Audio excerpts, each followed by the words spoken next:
Hello and welcome to Oh God What Now? I'm Dorian Linsky. On today's show, the TUC takes the government to the UN over its anti-strike laws, what's happening with the unions, and how might they get on with a Labour government.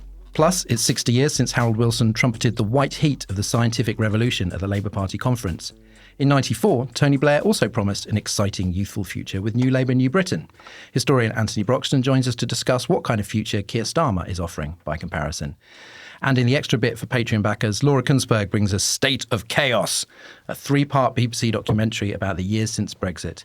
It's no longer news, but is it too early to be effective history? And what does it tell us that we didn't already know? Let's meet the panel. First up, commentator Alex Andreou. Hello, Alex. Hello, Dorian. So the government has reached a preliminary third country deal with the EU to access its border agency Frontex. This follows... Why does that sound like a bra? This follows the bespoke deal to join Horizon Europe, which funds research and innovation. How many EU agencies are we planning to crawl back to on worse terms than we had before?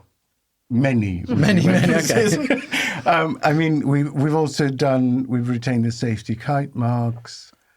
We've delayed import checks for the 5th time. I mean, there's just going to be a huge series of these things. I suspect we will eventually go back to the Galileo program because I hear very little. Have you noticed how little we hear in the last 2 years about the government's own UK satellite program on which they splashed billions to buy a company, only to then find out that those satellites fly at the wrong altitude for GPS. Was Chris Grayling involved in that? That sounds like... now, he probably was, yeah. No, that was all Shaps, I think. Okay. I mean, we used to sit on the board of Vodafone, and then we decided that if we resign and just take out a series of pay-as-you-go contracts, that would give us similar influence. There was a fantastic example today. Do you remember Jacob Rees-Mogg's thrilling British phones with British Chargers speech? I think we discussed it at the time. It was about a year Well, we're talking ago. about great speeches later, so that was one of them. Yeah. That's up there, He yeah. stood up in Parliament and said, another benefit of Brexit has coming to the horizon. The crazy, you are forcing electronics companies to all have the same kind of charger, which seems to me like a perfectly sensible. This is his famous white lead of technology speech.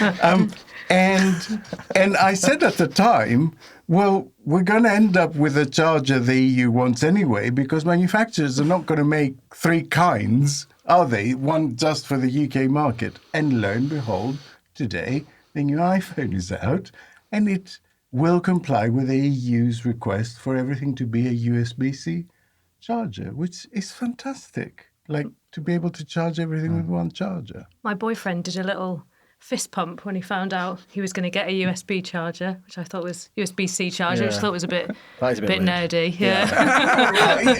But As long as it's a British one. you've spent years paying Apple like I think that was what it was, yeah. for the Practically newest charger that Yeah. keeps breaking, and you can only get from Apple. Yes, it is a small victory. A small win this morning We've for got to take tech them these geeks. days. Yeah. So that is Zoë Grünewald, policy and politics correspondent for The New Statesman. Hi, Zoë. Hello. The government has announced that it is going to ban single-use vapes. I'm used to just disagreeing with the government all the time. They are clearly aimed at kids. They're such an environmental nightmare that they're already banned at like Glastonbury and Reading and so on. Is this a rare good idea?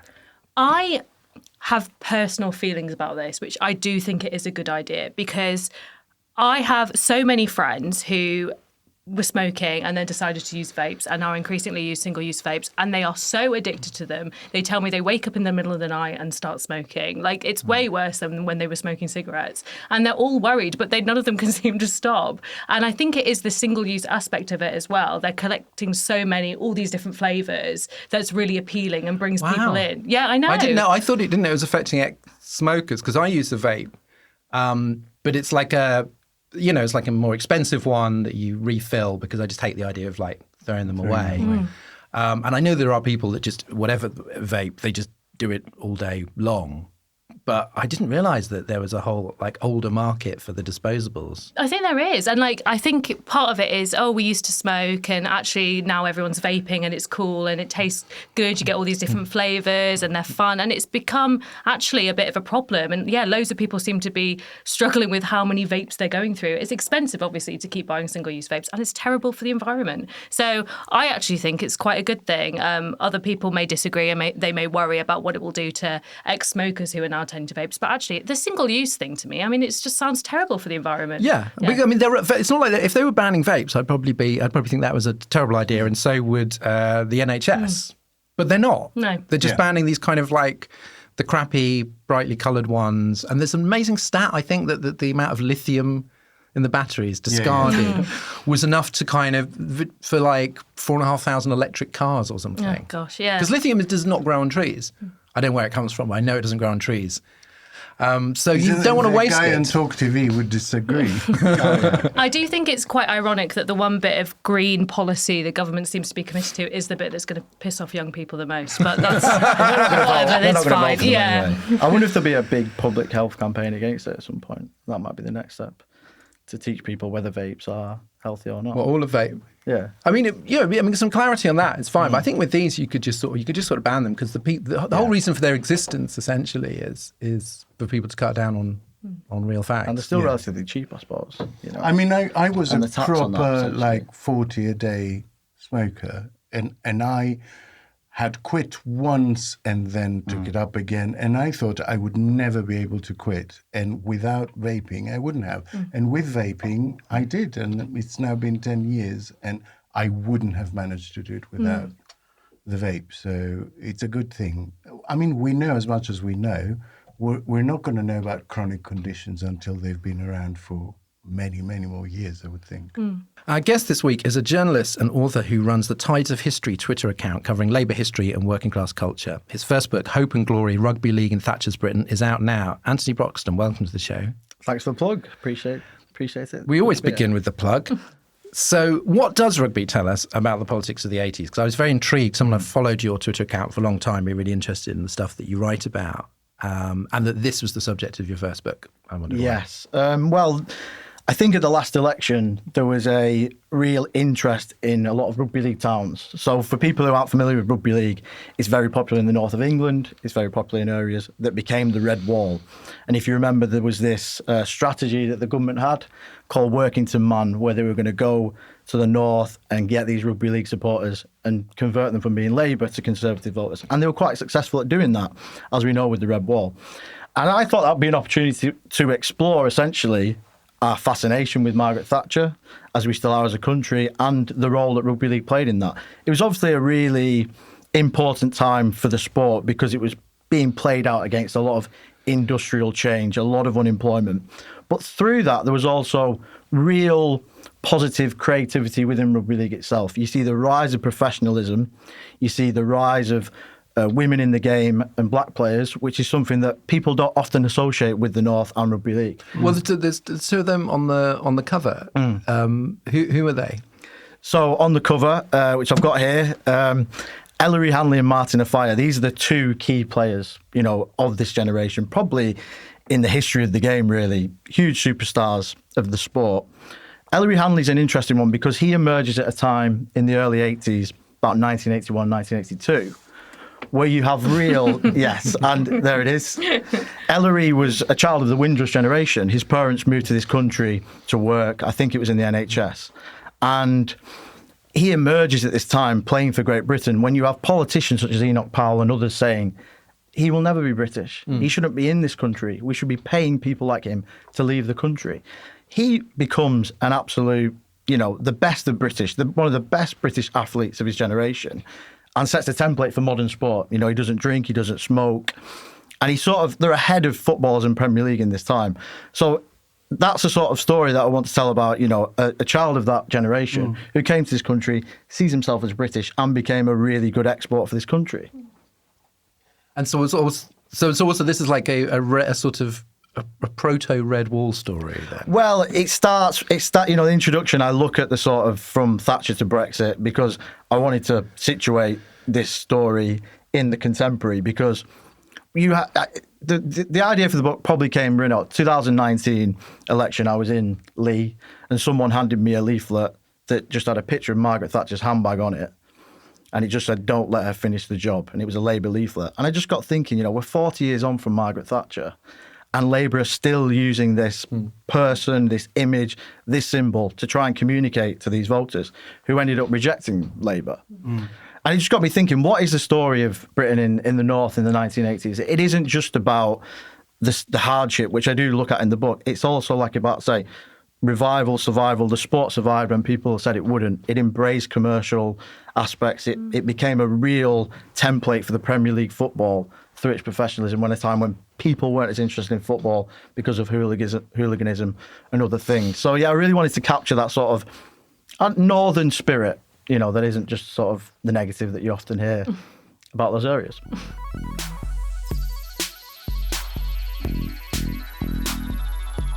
First up, the TUC is holding its annual congress this week. The federation of the country's biggest unions is busy preparing for what could be a new government that's slightly nicer to them, but they're also still fighting the current one. They're reporting the government to the UN Workers' Rights Watchdog over the recently introduced strike law.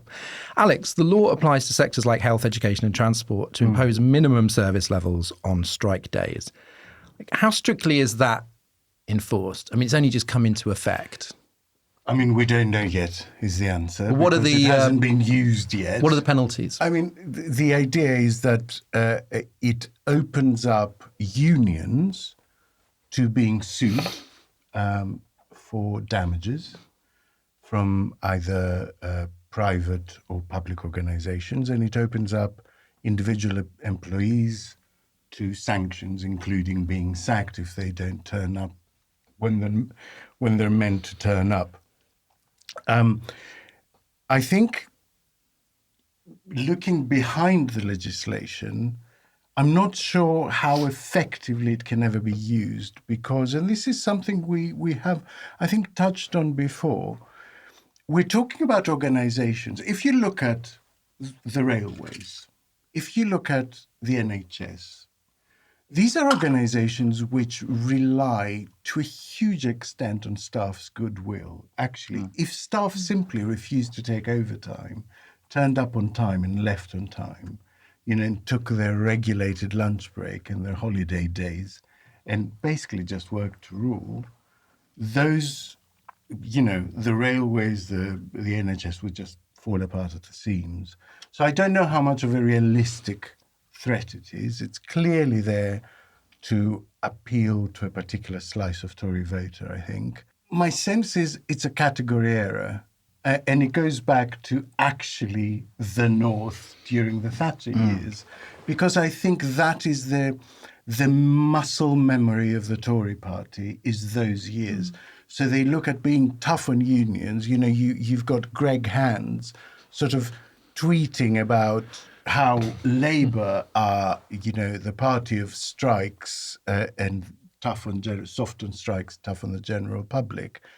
You might have been able to do that when you were talking about a very small group, just a few thousands miners, in one industry, in one particular geographic area. But when you're talking about nurses, teachers, postal and rail workers, barristers, doctors, civil servants, cleaners, ambulance drivers, bus drivers, refuse collectors, firefighters. I'm forgetting many, I'm sure, all of whom have had to resort to industrial action in order to be heard. I don't know that they can separate them from the general public. That pretty much is the general public. So I don't know to whom they're appealing other than, I guess, people who don't do any of those jobs. Podcasters. I fucking hate strikes. The TUC have done two separate things here. They've approved a motion of a strategy of non-compliance. They've also claimed that the law falls short of stipulations by the International Labour Organization, the UN's labour watchdog. So if the ILO considers the complaint, what can it do about it? Very little. Okay, so it doesn't have teeth, it doesn't have sanctions, it can issue reprimands, basically. It can say this is bullshit. But the point is we are signatories to the ILO Memorandums of Understanding, and those MOUs are interweaved into both our membership of the European Convention of Human Rights and the Trade and Cooperation Agreement with the EU. So the legal opinions that I have seen, there's a very good one from Professor Keith Ewing, who is president of the Institute of Employment Rights, and Lord John Hendy Casey, who is probably the country's foremost employment lawyer, that concludes inadequate and unexplained claims about what happens in other countries will not protect the bill from legal challenge. So if the ILO deem that it's excessive, which they will, because they've already given a preliminary opinion that says if this goes through, we will say it's bollocks. Because minimum standards legislation like this is meant to be done in consultation with the unions. So it's meant to be an agreed thing. You get together with the unions and you say, so what are essential services? Do we agree that they include schools?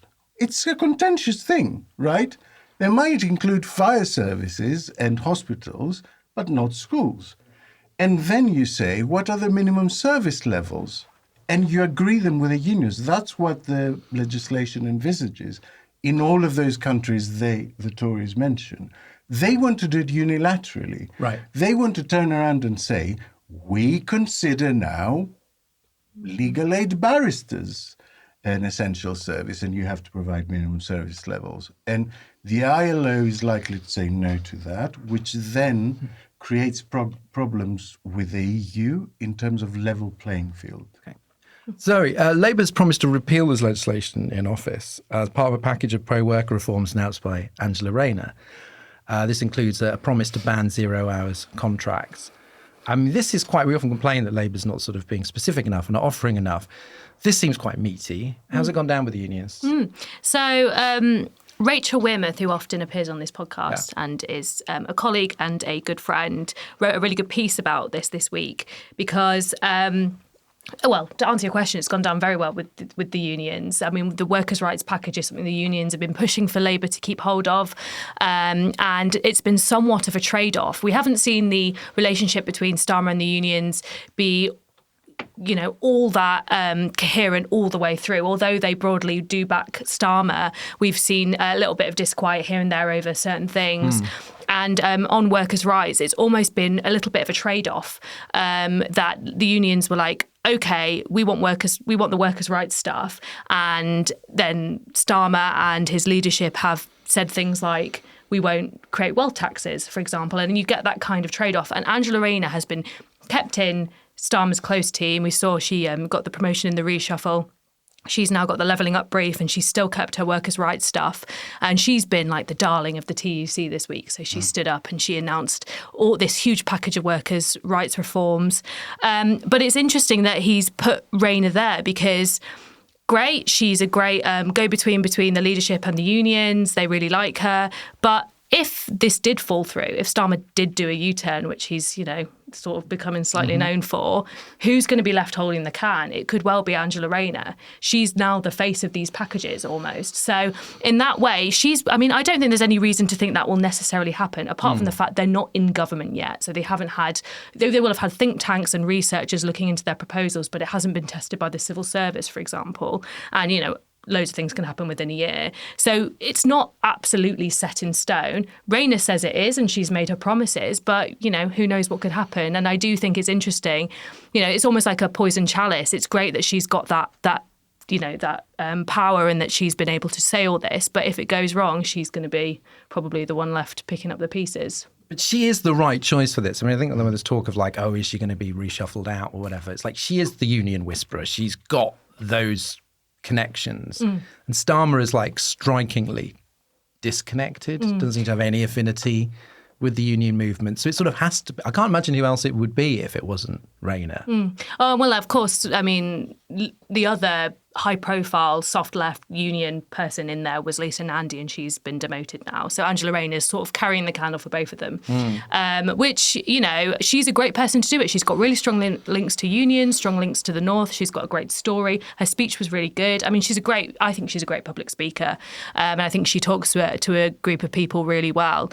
But you're right. I mean, Starmer's clearly trying to emulate a little bit of this sort of Blairism, this sort of reheated Blairism.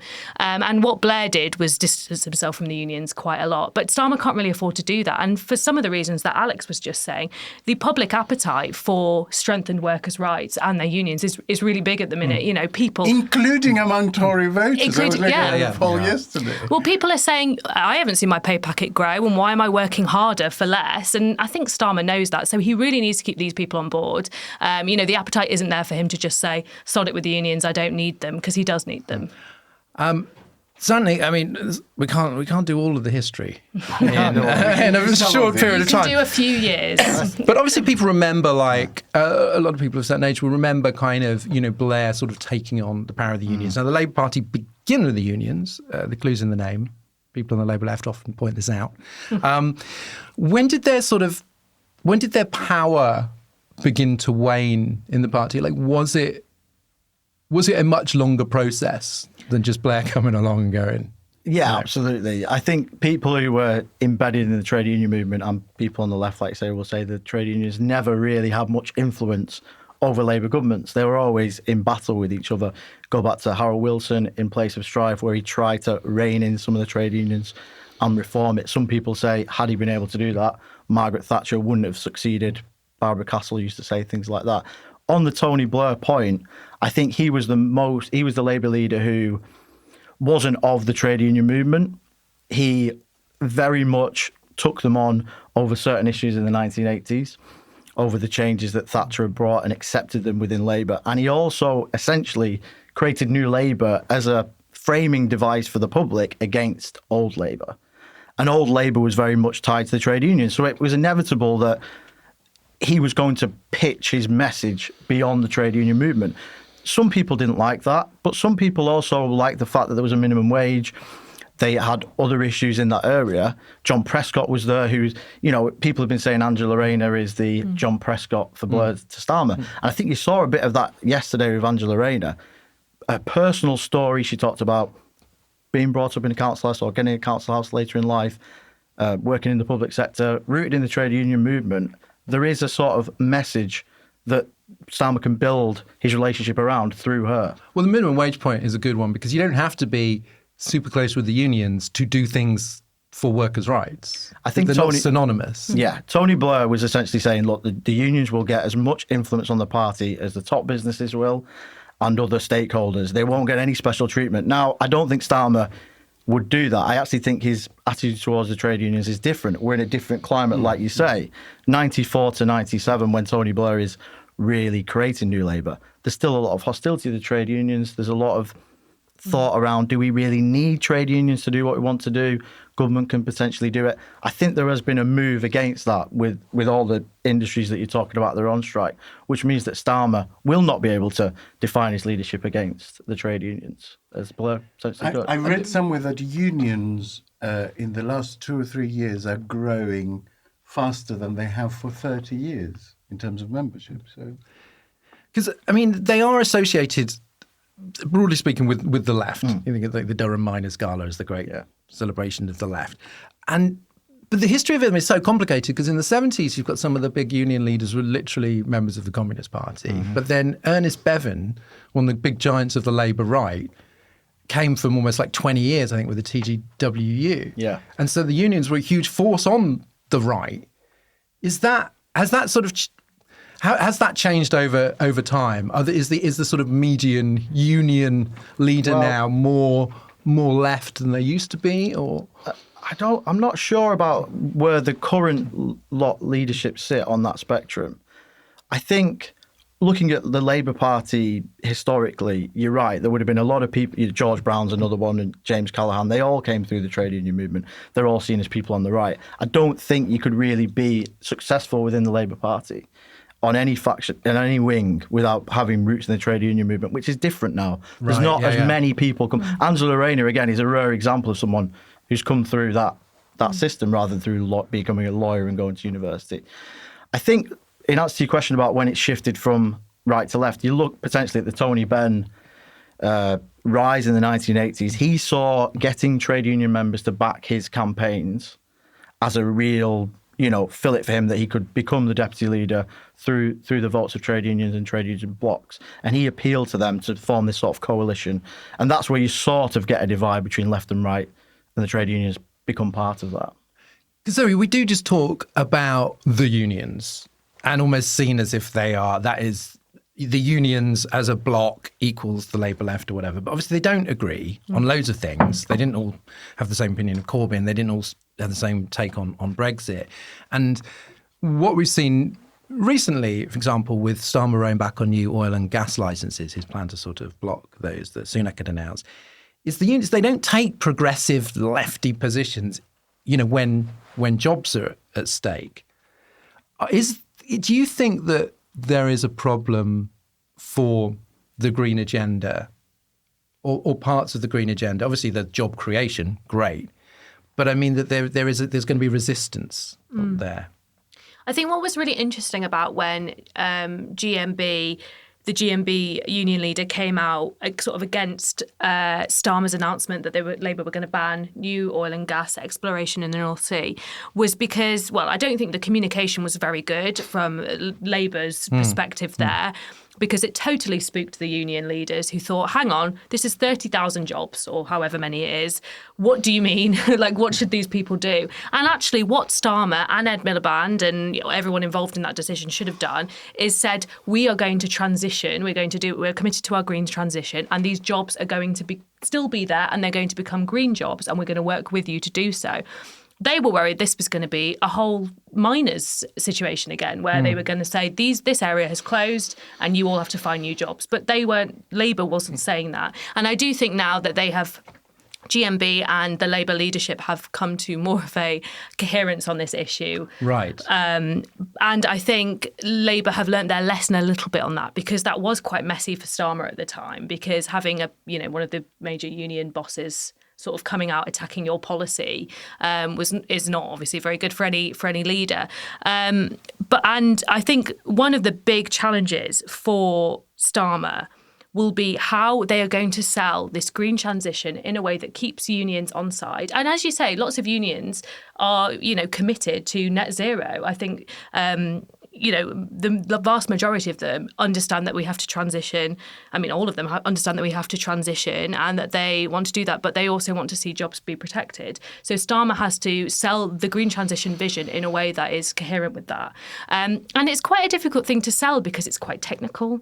You've got to talk about investment in skills, and it's a whole load of different complex policy areas.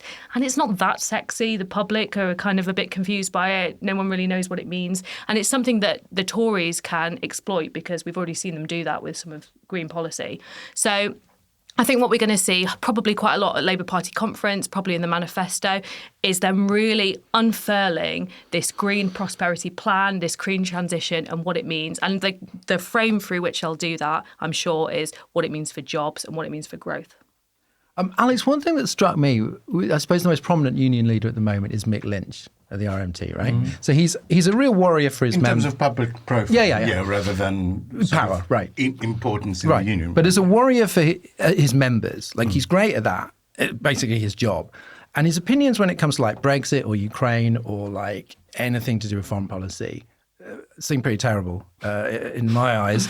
But they don't really seem to matter. It doesn't seem to be a big problem that he's got, some sort of crankish views on these other issues, because it doesn't seem to, he doesn't seem to have any power to exercise those. And thinking back just not that long ago to sort of Len McCluskey during the Corbyn years, he really wanted to be a kingmaker. He really wanted the power. This is a huge deal. And Sharon Graham ran to replace him in 2021, and she explicitly said, look, I'm more about members' interests, less about Labour politics. Has that been good for Labour and Unite? I think to have a less activist leadership in the political sense. I know exactly what you mean. And first of all, it's peculiar to this country because, of course, in most countries where you have several hues of left wing parties, the unions wouldn't. Would a union in Greece support PASOK, Syriza, or the Communist Party? So you don't get that really direct link. Right? It's only in situations where there's basically one binary choice where you get this weird consternation. And I think it is healthy. And I say this as a passionate advocate of union membership and someone on the left, to the left of Starmer politically. But I think it is good because I think as Labour gets closer to government, a distance needs to develop because at some point they will need to be sitting at the table on the other side of unions. And if they're in bed together, Labour can't do its job and the unions can't do their job properly of representing their members actually as strongly as they could be. Absolutely, they should be collaborative. But there will come a point, hopefully in the next few months, where Labour will represent the employer and the unions will represent the employee. And there needs to be a level of detachment there for that relationship to actually be healthy. It will be different because I think in a negotiation between a union and a Labour government, the only question is, this is what I want, how much can you give me? In a negotiation between a union and a Tory government, there's all kinds of other subtext things going on that are basically to do with, I want to destroy you, that have nothing to do with the negotiation, that are actually quite unhealthy. So yes, I think this is a good thing.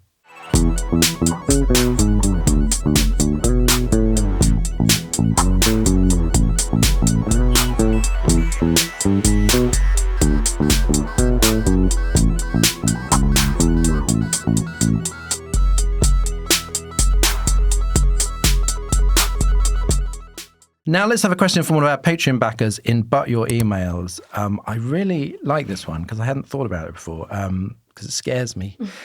Jim Sinstadt, how would/should a Prime Minister Keir Starmer tackle a President Donald Trump? Wow. God forbid. Zoe, Wouldn't be tackling. you picked this question from the options. What do you think? I mean, obviously, it would be really bad if Donald Trump won in 2024. Like, just fucking awful. How does Starmer play that? So it's interesting because the Shadow Foreign Secretary, David Lammy, was asked pretty much about this the other day. And he said, we have a special relationship with America and whoever is in office, we will continue to have that special relationship with America. Genius. Oh, yeah. Foolproof, Lammy. Well done. Just pull that card. So it sounds like they are preparing for the potential of a Trump government and that, I think, is the sensible thing to do. You know, we're seeing it a little bit at the minute with how Sunak is responding to China and Beijing with all these accusations of espionage in Westminster. What do you do with your enemies? What do you do with your, political enemies? How do you deal with them? Do you keep them in the tent? Do you try and keep them on side? And we do live in a world where we are just a tiny island and we very much, I think a lot of the Tory right like to pretend we're, very powerful and still the great heydays of the empire, but we're not. And increasingly... Talking Britain down again. I'm sorry. We need to collaborate with especially these huge superpowers. And one of the things that Sunak has been trying so desperately to do is to get a trade deal with the US because we left the EU saying, oh, look at all these great trade deals we're going to get. And still Biden is just kind of not playing ball. But we need that. And just like we need China, China economically gives us a lot. They import a lot. We export a lot to them. A big proportion of our students are from China. It's the sad fact is we do need to play nicely with these countries. And of course, there's an extent to which you have to put your hands up and you have to speak out about bad behaviour. But we're in a compromised position. We're not as powerful as we once were. But what's weird, what's really interesting about the way that you frame that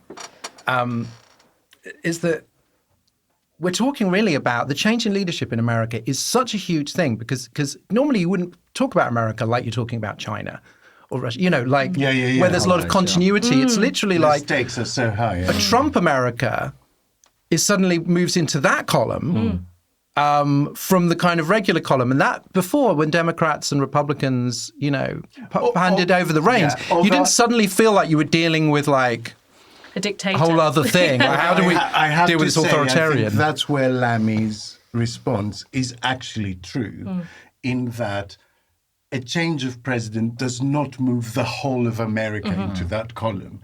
There is still a body of, departments and civil servants and diplomats and state-level government, which will still behave in a rational fashion despite having this person on top. I mean, is the relationship even salvageable? Starmer is a centre-left prosecutor by trade. I mean, is that not Starmer's worst nightmare dealing with a criminal as a class of people? He could be arrested touching down in the US, couldn't he? Yeah. We wouldn't put it past Trump to do that. I think you deal with him the same way you would deal with any kind of creep. You are civil without encouraging further engagement.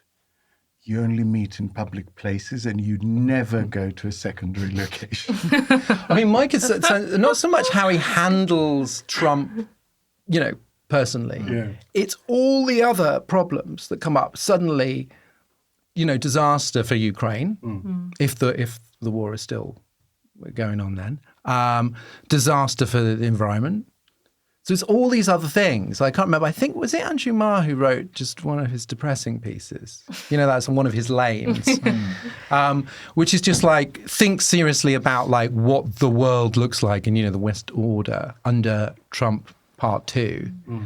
And it's suddenly like all these other problems that just are naturally going to occur where Britain suddenly doesn't have an ally and, I mean, there is a military strategy that sort of applies to when your opponent is very mercurial, that says the default is do nothing because, and I think that applies to Trump actually, if he comes out one day and says X outrageous thing, do nothing because the next day he's likely to say the opposite.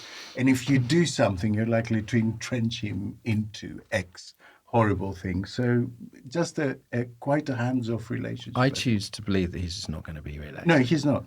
Yeah, good. He's not. For you, That's all right then. yeah, right? Yeah. I mean, we had the Queen last time to sort of get him over here, and what have we got now? Well, Charles. He might be interested in meeting Charles. Yeah. I don't know. It would all seem it would all seem kind of a little He bit won't be- pathetic, wouldn't it? Be King Charles meeting I a don't second think- Trump. I don't Yeah, think he's Trump sort of will done get that, in. hasn't he? He's got his picture. I don't in. think. Shall I predict the American election? Yeah. Yeah, because we'll go down the bookies after. Just quickly, just now. So I think the Democrats are waiting for the Republicans to throw everything behind Trump, preparing for a sort of Trump-Biden rematch. And I think the Democrats then will not put Biden forward as a candidate. I think, No, that I think will it be. will be Trump against someone else. Wow. And it will be a really bad mismatch, and the Republicans will lose very Spicy. badly. Well, we There should, you go. this is a whole other topic, There you isn't go. it? We should Yeah. do that one week. Bish bash bosh. Before Tony Blair, the last Labour leader to win a general election was Harold Wilson. In 1963, running for the first time, he set out his vision for the future at the Labour conference in Scarborough. He wasn't smoking a pipe at the time, but I think he was. I want to imagine. He was vague. Yeah, if only I had like a pipe vape. It's prop. Bright pink disposable. I can't. No, he didn't have it. I can't do a Harold Wilson voice, sorry. We are restating our socialism in terms of the scientific revolution, but that revolution cannot become a reality unless we are prepared to make far-reaching changes in economic and social attitudes. The Britain that is going to be forged in the white heat of this revolution will be no place for restrictive practices or for outdated methods on either side of industry. It's not like that exciting in context, but white heat is very exciting and the message. And then Tony Blair also sort of took up this baton of technological change. In his 94 conference speech, he coined the phrase New Labour, New Britain. Well done, very catchy. The following year, he echoed white heat with promises to make Britain a young country again. I was reading like the Guardian report of that speech, and it actually mentions like white heat. Can Keir Starmer summon a similarly exciting vision of renewal at this year's conference? And has he learned anything from Wilson as well as Blair? Anthony, you are our Labour history expert. The phrase white heat has become so famous that it's associated not just with Wilson, but with the 1960s. Dominic Sandbrook's book about it is called White Heat. There's a TV drama called White Heat. Why did that speech make such an impact? Well, it made a huge impact because he won, and we're still talking about Harold Wilson, but it also made a huge impact at the time. A bit of context, which will probably sound familiar to everyone. By 1963, Labour have lost 3 elections in a row. There's an old Conservative government that's been around for a long time. The economy isn't doing too well. There's a lot of Etonians in the cabinet. And Harold Wilson is the first of his kind of grammar school generation coming up with a different vision for Britain. He wasn't really well known at the time. He'd won the leadership at the beginning of that year, but it was supposed to be Hugh Gateskill who was going to take Labour to victory in the election. And he had to use his first speech to sort of announce himself on the scene with an election coming potentially within a year. And Labour in the 1950s had really struggled with this idea of affluence. You had people who were against televisions and cars and breaking up of the community. And what Wilson does in White Heat is he essentially says, we are the party of the future, and we're going to get rid of restricted practices in industry through technology. And he picks science as the thing that's going to be the way out of the mess for Britain. He embodies the idea of change in himself as a new person coming through, a new Labour Party, 13 years in opposition, and it's going to be new people with new ideas doing new things. And that's what the speech is about, White Heat. Now, later on, historians say he never achieved the goals. But for the purposes of this conversation, we're talking about, trying to win an election. And for Keir Starmer to essentially still, even though he's heading the polls, I think he hasn't really had his White Heat moment where people go, that's the thing that a future Labour government will do. Where you were talking before about the green industrial revolution and green growth, can he hang everything that he wants to do around that strategy with a speech, with a framing device? That remains to be seen. But the impact of Wilson, that was why it was so big, because people hadn't expected a Labour politician to go out there and sort of encapsulate the future in that way. So Zoe, like I said, it hasn't happened yet, an equivalent speech. Starmer's not a natural orator, but a great speech can work wonders, as long as you don't just fuck it up or the sign falls down like with Theresa May. Is this conference his last chance to sort of pull one out of the bag and go this is what we're going to do? Because if, like I mentioned Blair there in 94, 95. He wasn't waiting until 96 to sort of bring out the big guns in the conference speech. I think Starmer and everyone around Starmer is setting this up, right? I think they're trying to set this up for a White Heat moment. So I don't know if anyone saw Blair's interview in the FT. I think it was yesterday or today. But yeah, they interviewed Blair and he was basically saying that AI and tech is going to be the real big policy issue at the next election. And I think that's almost setting Starmer up to talk about how the UK is going to harness tech, AI. When you couple it with this green transition, is the speech going to be, this is how we're going to grow Britain, we're going to harness all these new skills, everyone's going to have a job, we're going to become, the next Silicon Valley, but without all the tech millionaires in cabinet. This is going to be from the people, but it's going to be future-proof. It's going to be exciting. I think that's what they're trying to set this up for. Now, the question is, can Starmer deliver it with the punch needed? Can he deliver it in a way that people understand, that people are inspired by? Now, Labour have got the buzz around them now, 20 points ahead in the polls. Everyone thinks they're going to win the next election. Labour conference, you can imagine the atmosphere. This will be my first Labour conference I attend, and I think it's probably going to be quite a good one compared to years gone by. Yeah. You missed it. Yeah, it's Glory I hope so. Glory hunting now. Starting to follow Manchester City in the last 3 years. No, it's just it's like coming onto the pitch in the 89th minute. Don't be chill. But yeah, I think it's going to be, it's almost like if he can't animate people now, when can he do it? So I think he's got a good shot, and I think he's been, Blair. We know Blair is in his ear. We know he's advising Starmer, and Starmer's modelling himself somewhat on Blair. I think they're setting this up. They want to give Starmer his White Heat moment. It's just whether he's got the punch to deliver that. Alex, we talked a few weeks back about the age of under-promising, as we called it, a phrase which is completely failed to catch on. And it was really about the failure of grand promises, including Brexit, and you can also Especially Brexit. mainly Brexit, but also, you could say Corbynism and the sort of visionary there, this sort of failure and Johnson as a as a concept. But what we didn't say is that this is also an era of backlash against big tech. I mean, I think the story of Elon Musk is almost this like perfect dramatization of like the complete death of the utopian promises. And the person that says they're going to save the world turns out to be a just sort of thin-skinned, fash-curious narcissist. So given that, will a white heat fly? Because I wonder, if you take the sort of Blair advice, like at the moment, people find AI like pretty scary. You say AI, people don't go, woo! And I wonder if there's just so much suspicion of both political promises and tech promises that this is really hard to sell. I think that's absolutely spot on. We ask, why hasn't he had his white heat moment? We also need to ask, would the public be receptive to a white heat moment, or would they roll their eyes and go, oh, here we go again. Another great big thing that in one fell swoop will change everything. And mistrust it, actually. Maybe we are in the age of change by increment. Maybe, like you said, because of the suspicion of tech, the vehicle is not appropriate to hang everything on.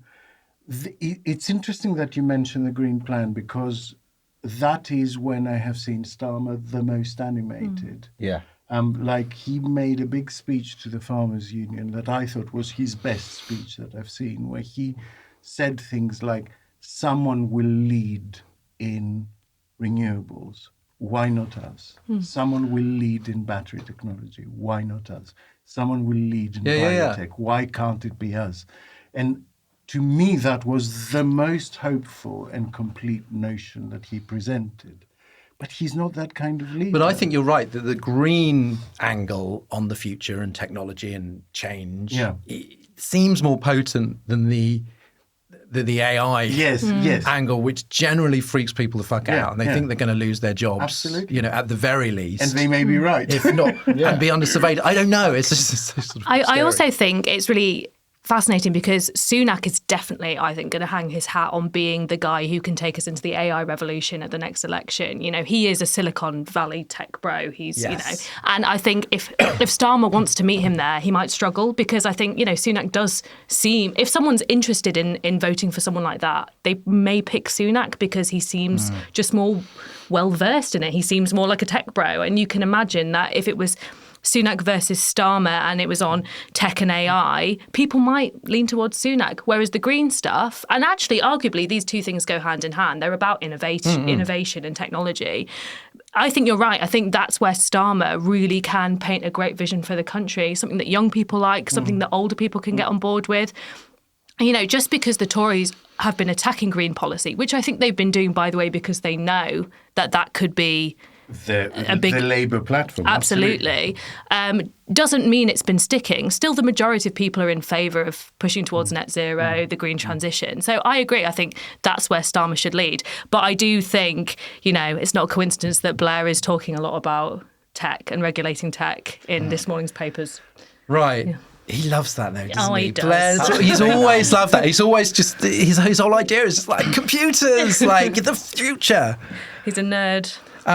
Anthony, back to Wilson in 63, right? Obviously, once you win, people think you're wonderful, and that's going to happen. If Starmer wins the next election, I think we're going to go through a period of people going, well, didn't he play that brilliantly? You said that actually Wilson was he didn't have that much time before the election. He wasn't the sort of the chosen son like Gaitskell was. Was he seen as like, a charismatic winner, exciting? Like his educational, I remember reading this, like his educational achievements were phenomenal. Like he was well ahead of his time. Like kind of a genius. I mean, he was such an overachiever. But were there vocal skeptics, or did people think, oh, this guy is hot shit? So, as always in the Labour Party, there were huge divides within the party leading up to this White Heat speech. You had the Gaitskell-ites who felt a little bit like their nose has been put out of joint by Wilson, and he had to bring the party together, really, with this speech. Labour conferences in the past, you're talking about going to maybe an exciting Labour conference this time, would be real battles about nationalisation, about Europe.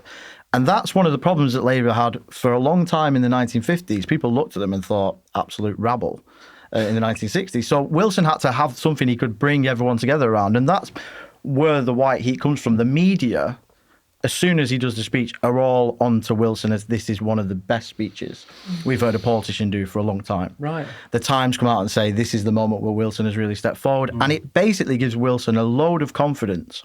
And at the start of 1964, he goes on a tour of Britain and he just does speeches in lots of different places. The Penguin, and I have the book, this is how sad I am, Penguin published a book of the speeches in the run-up to the election in 1964. Fucking hell.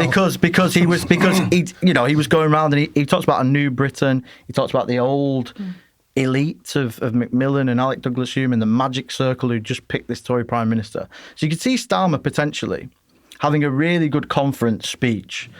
Try and imagine it where like everyone says wow, and then he builds confidence from that. If he doesn't and he has a speech which is a bit like, what was that? There wasn't really a vision there. I mean, think about levelling up, right? That is an unbelievably brilliant phrase that everyone just sort of understands in the Tory party, and voters are like, well, levelling up, that makes sense. Why is that not Labour's strategy? Well, how did they miss the ball on that? Yeah, and they haven't got that the yet. Tories didn't actually do any levelling up. So you could say the phrase, but we'll do it. The campaigning strategy, the Tories got the last time with levelling up. After Brexit, we're going to level up the country. And Labour are still trying to find a way to encapsulate the whole programme that the average person down the pub or school gates or whatever can go, yeah, that gives me confidence that Labour can actually make Britain great again, or whatever it is that Starmer wants to do. Got Trump on the brain now. Politics writers obviously love to cite famous slogans and witticisms from the past, especially when on deadline. Do you think that the fact that we keep seeing white heat and the lady's not for turning, and even if you asked, us in this room, like, to come up with some famous phrases from political speeches, I think we'd probably run out quite quickly. Is it just really hard to sum up an attitude or a moment in one phrase? Like when it's happened, people can instantly go, oh, of course. And it almost seems easy, like take back control seemed easy or levelling up or whatever. But we're going, well, why doesn't Starmer come up with a 2-3 word phrase which sums up his vision for the future? Like, does sort of history show us that actually there's probably like a giant scrap heap of forgotten slogans that people thought, well, this is the one?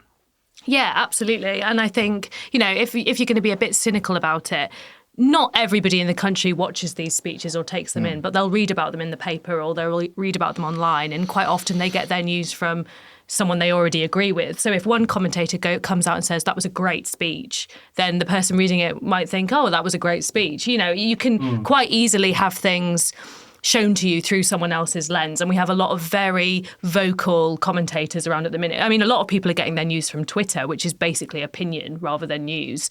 So I think part of it will be, how much Starmer has got the media on side as well. And of course, then you also have speeches where the content is actually very good, but the delivery is bad. For example, Theresa May, the content of a lot of her stuff wasn't very good, but she was notoriously quite bad at speeches, and it often zapped anything about the content of what she was saying because people were just interested in, as you say, the sign falling down or the dance she did on her way to the podium. Yeah. So there are tons of reasons why speeches are remembered as good or bad. And of course, some of it is the context as well. Sometimes people want a rousing speech that is all about revolution and changing things. Sometimes people want a speech about security. Sometimes people want a speech full of gags and trashing the opposition. It really depends on what the mood is. It's interesting because we were talking about, Alex, you were saying, do people want a white heat moment or are they sick of hearing about tech and all? And do people want another Tony Blair? Yeah, that exactly. is also a question. Or do they want someone with less ego, that is more of a team, that is more of a sort of professional, maybe it's less about the characters that were, like Wilson and Blair and the rest of it, but when opposition leaders, you think Thatcher, Cameron, Blair, there's not many of them that have taken a party from opposition into government. They all had this unique ability of sort of framing what they were doing as the future and narrating the decline. You know, we had Broken Britain for David Cameron, which, you know, was about welfare and all the, all health and safety gone mad and all this stuff. Quangos was a big one. Remember Quite that? astonishing considering how broken Well, it has but become that's what I since mean. then. So, Yeah. but you just a little bit with the prophecy. Starmer with the polling, you just at the minute don't feel like he's narrated the decline and framed his own politics around the future. And that's what Wilson did in this speech. And there's still time for Starmer to do it. And if he wins, we'll look back and go, well, that was the moment, potentially. But this is why it's an interesting conference for him, because I think people are waiting to see what the Labour vision is. You've got the decline. We understand that. But what are you going to do? Well, finally, one sort of theory I've got is that we talk about, like, okay, obviously you want to learn from the winners, right? What are you going to learn from Blair? What are you going to learn from Wilson or indeed Attlee? Have a world war. That's what you can learn from Attlee. You know, you wrote about Labour, you wrote in 2019 about Labour needing to take on the lessons from their 1983 defeat, which is the sort of closest historical analogue. And one explanation I keep hearing for Starmer's caution now is the memory of the shock 1992 defeat. Yep. Where it's like, you're bound to win, you're bound to win, you're bound to win. Oh no, you've lost. Absolute trauma. Like the most upsetting election result for many people, more so than 87 or 83. Do you think that Labour is as haunted by its failures as it is inspired by its successes, and that can be a problem, and that can lead away from inspiration towards caution? I think the 1992 example will become more and more prominent as we approach an election, because the conditions are very, very similar. You have a 1992 election, the economy isn't doing very well. Neil Kinnock, the year before the 92 election, does this brilliant speech that at 1991 party conference season where everyone's like, he's the future Prime Minister. He can't really lose from here. The Times say he's the man. And when it comes to the election, they just don't get it over the line. And for Tony Blair, when he creates New Labour, that is the memory. They never forget that. Now, Starmer hasn't got that institutional memory of a defeat where he thought Labour were going to win. I mean, he became an MP, 2016? He's been there for, 2 bad election defeats. But obviously the people around him, people like Peter Mandelson, Tony Blair, they will be potentially telling him that it's not over till it's over. And the thing that Blair used to always do in the run-up to 97 was he'd say, not a single vote has been cast. We have to still fight for every single vote. And I think Starmer, when you look at him, you think he doesn't think he's not got the curtains for number 10. I think he knows that this is going to be a really tough fight to the death, and there'll be Tories will naturally come back to them when it comes to election time. But the 1992 defeat will still lingers long in Labour mythology, and I'm sure it will do. But I think the fundamental difference is that Rishi Sunak is an insubstantial politician that keeps making terrible mistakes. I think John Major was quite popular when he came in, and it was the one-party trick. Thatcher was there. They had one time to sort of bring someone in. Yeah. The Tories have done that 4 times now. So it's hard to do a new government. And you look at what's happening right now, and Sunak came in with a promise that, he was going to improve the party's polling, and actually that his personal popularity was going to drag the party up. And he's now polling worse than the party. He's dragging the party down, and their polling is going back down. So that's the difference, I think. And I don't think you can underestimate that difference. And there may be value to Starmer's strategy. We mustn't confuse what we would like to see with what might work. It is possible that if the country is driven, but it's possible that if the country is driven by an overwhelming wish for a change, to get these people out of government, actually to put detail and colour into that change might put a few people off that change. Giving them a sort of blank thing that they can go, he's safe enough on everything, this lot are out of ideas, might actually be quite an effective strategy. I don't know. It's not what I want to see. Well, we will talk in the extra bit, if you're a Patreon backer, about how sort of history, how things change in hindsight. And how suddenly something that you think is perhaps a dubious strategy becomes brilliant, and vice versa. What are the stories that have gone under the radar this week? Anthony, you're our guest. You start. So I was looking at the story of the 25th anniversary of the Royal Family, the TV show, tomorrow. and a piece that I read in Tribune magazine about the show, and it just got me thinking about working class culture and working class in the arts. Would a show like that now be made by the BBC, which was essentially rooted in a very sort of working class community, and it was just very, very unique the way that show came on the BBC. Caroline Aherne, who wrote The Royal Family, she had a lot of battles to get that show produced the way that she wanted it to. And I feel, there's a lot of lack of access to the arts for working class people now. And it just got me thinking about that. So it was a great show. Are they re-showing it then? I think they're doing a 25th anniversary special documentary about it. I was reading, yeah. Cool. Zoe? So I talk about housing a lot on this podcast when I get the chance to, and that's A, because I'm a millennial, and B, because I used to live in a flat where I had to scrape mould off my pillow every night before bed. So I'm always a bit angry about the housing situation in this country. And it got me thinking about RAC, because we know a lot about RAC in schools, the aerated concrete crisis. We know about it in hospitals. Just earlier this week, they found that there was RAC in a block of flats in Southampton. And now ministers are being called on to do an audit of all social housing in the UK. And not only could that be the next big crisis, but I'm thinking about all the private blocks of flats owned by leaseholders. What happens when they find out they get RAC? Who pays for the repairs? And I just think this is going to be such a disaster, because you've got a number of people who can barely afford their rent and bills, and then if they have to pay thousands to sort out concrete that was in their flat from the 80s, it's just going to be another huge crisis for the government, and I bet they're shitting themselves. So yeah, that's my extra bit. Alex? So mine is from PMQs, and it's weird to talk about something from PMQs that's flying under the radar. And yet it is, because I think... Not everyone watches it. I think a lot of journalists are quite herdy. They tend to latch onto one thing. And today, everyone latched onto inaction man, which is a brilliant turn of phrase, actually, and I think will really stick to Sunak. But something important happened in the next question.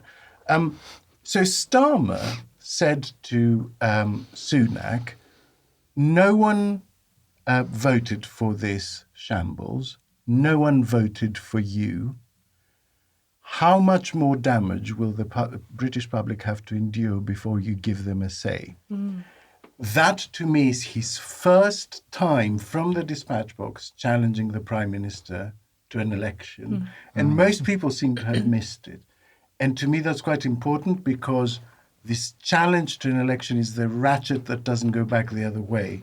So once you turn it one notch to when will you give the people a say, the next notch is you have to call a general election, and it's coming. Something says to me that Labour think they can force a general election earlier than most people think. That's my reading of it, because otherwise this is very hard line to sustain for a year. Interesting. Mine is relatively trivial. But it was interesting to me. Last week we were talking about Shapsism, which is the problem of people being cycled through departments too quickly and not really knowing what they're doing there or achieving anything. And little Grant, I think, is the epitome of that. And there was a silly little fuss about Thangam Debonair, the new Shadow Secretary for Culture, Media and Sport, because she'd never been to a football or rugby match. She's just a boring old former professional cellist who's married to an opera singer. And I was just like, okay, right, yes, it's sport. Okay, she hasn't been to those particular sport, and it's hurtful to Anthony. I mean, maybe does she want to take you to a rugby league game? Yeah. I'll take you to the first But one. it did make me think, like, what are the culture bona fides of the 8 people who have held the ministerial brief since it was established in 2017? Lucy Fraser, Michelle Donnellan, nobody. I had to look these up. Yeah, who are these people? Nobody knows these. I've never heard Lucy these Fraser, people. Michelle Donnellan, Nadine Dorries, Oliver Dowden, Nicky Morgan, Jeremy Wright, made up, doesn't exist, Matt Hancock and Karen Bradley. And it's like, obviously, Nadine Dorries is a literary superstar. But, apart from that, I'm just like, were they quizzed on, like, how many of these people do you think, Matt Hancock, he has a huge understanding of... Nadine Dorries, do you remember her rugby gaff? Rugby League World Cup last year, she went up to St Helens and she was like, fantastic Rugby League World Cup. And she started talking about Johnny Wilkinson's drop goal and how she'd had a Prosecco. And it's the complete other sport, you know. And there's a huge divide between Rugby League and Union. So, Yeah, It's not just Labour. It It's got just this seems silly. problem. I just thought that Thatcher was perhaps overqualified. Yeah. You know. It's a ludicrous Yeah. brief, right? Like, who is an expert in newspapers, TV, digital, social, tech, sports, and then all the culture and all the sport, theatre, because presumably- art. I mean, who is an expert in all So, of those things? I used to work there as a policy advisor, and we called it the Department of Fun. That's very thick of it. I feel, Yeah. That's yeah. great. I Yeah. had no Department of idea. I was a civil servant. Did you? So were the people very? Were they Slagging off bursting your old with department, cultural yeah. knowledge? So I was in TV policy. Right. Okay. Which I was working for, at the time. It was Oliver Dowden, who very famously watched The Crown and wasn't best pleased with it. Oh, Remember yes, this? yes. Yeah. But yeah, I mean, there was all sorts going on there, and they were also dealing with the online safety bill, which is basically needs its own It's department. still are. Yeah, because it's such a huge, Yeah. enormous piece of legislation. So you're totally right. I mean, who's qualified for all of that? Yeah, I think it's fine. Also, I used to be a cellist, not professional. Yeah. Not remotely, but it's good to see cellists getting some power at last. A good instrument. That's the show. Thank you to Alex, My pleasure. Zoe, Thank you. and our guest Anthony Broxton. Pleasure. Stick around for the extra bit after Demon is a Monster by Corner Shop, and a hat tip to our generous supporters. You too could join them. Get the podcast early and without ads, plus lots more. Search Oh God What Now Patreon.